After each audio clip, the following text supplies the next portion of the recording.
దివంగత మహానేత వైఎస్ రాజశేఖర రెడ్డి కుటుంబంలో ఆస్తులు చిచ్చు ఇప్పుడు దేశ అత్యున్నత న్యాయస్థానం మెట్లు ఎక్కడం తెలుగు రాష్ట్రాల్లో సంచలనం సృష్టిస్తుంది. గత కొంతకాలంగా అన్నదమ్ముల అనుబంధం కాస్త ఆస్తుల పంపకం దగ్గర ఆగిపోయే కోర్టుల చుట్టూ తిరుగుతున్న తరుణంలో సుప్రీంకోర్టు వెలువరించిన తాజా తీర్పు వైఎస్ జగన్మోహన్ రెడ్డికి గట్టి ఎదురుదెబ్బగా పరిణమించిందని రాజకీయ విశ్లేషకులు భావిస్తున్నారు. ఈ తరుణంలో వైఎస్ షర్మిల తన న్యాయ పోరాటంలో తొలి విజయాన్ని అందుకున్నట్లు కనిపిస్తుంది.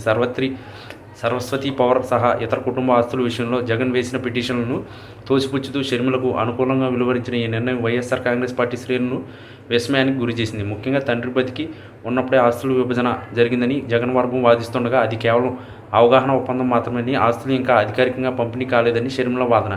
ఈ క్రమంలో వారి తల్లి విజయమ్మ స్వయంగా రంగంలోకి దిగి తన కుమార్తెకు అన్యాయం జరిగిందని నోటరీ చేసిన అఫిడవిట్ దాఖలు చేయడం ఈ కేసులో కీలక మలుపుగా మారింది. ఆస్తులు అనేవి కేవలం ఇద్దరి మధ్య పంపకాలు కావని, అవి నలుగురు మనవరాళ్లకు సమానంగా చెందాలన్నది వైఎస్ఆర్ ఆశయమని ఆమె స్పష్టం చేశారు. ఈ నైతిక మద్దతు షర్మిలకు న్యాయస్థానాల్లో బలాన్ని చేకూర్చింది. సుప్రీంకోర్టు జోక్యంతో ఇప్పుడు ఆస్తులు బదలాయింపు ప్రక్రియ ఉన్న స్టేలు తొలగడం లేదా షర్మిల హక్కులను గుర్తించడం వంటి పరిణామాలు జగన్ రాజకీయ ప్రతిష్టపై కూడా ప్రభావం చూపే అవకాశం ఉంది.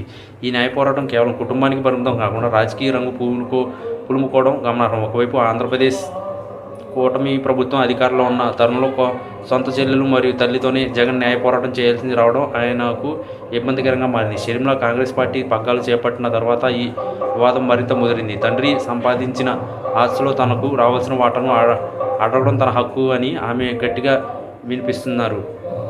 సుప్రీంకోర్టు తీర్పు నేపథ్యంలో జగన్ తదుపరి అడుగులు ఎలా ఉంటాయనేది ఆసక్తికరంగా మారింది. ఇది కేవలం ఆస్తుల గొడవ మాత్రమే కాకుండా రాజశేఖర రెడ్డి వారసత్వం ఎవరిది అనే దిశగా కూడా చర్చ సాగుతుంది. విజయమ్మ తన కుమారుడి తీరును తప్పుపడుతూ దేవుడికి మరింత మరియు తన కొడుకుకి నిజం తెలుసని వ్యాఖ్యానించడం జగన్ నైతిక వాదనను బలపరిచింది.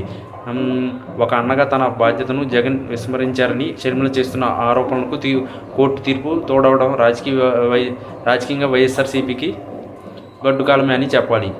ఈ తీర్పు ప్రభావంతో రాబోయే రోజుల్లో ఇతర కంపెనీల షేర్లు బదలాయింపులో కూడా షర్మిల పైచేయి సాధించే అవకాశం ఉంది. ఈ పరిణామం చూస్తుంటే వైఎస్ఆర్ కుటుంబంలో చీలిక ఇప్పుడు న్యాయస్థానాల ద్వారా పూర్తి స్థాయిలో బహిర్గతమైందని అర్థమవుతుంది. షర్మిల సాధించిన ఈ విజయం ఆమె రాజకీయ ప్రయాణానికి ఎంతవరకు ఉత్మామిస్తుందో వేచి చూడాలి.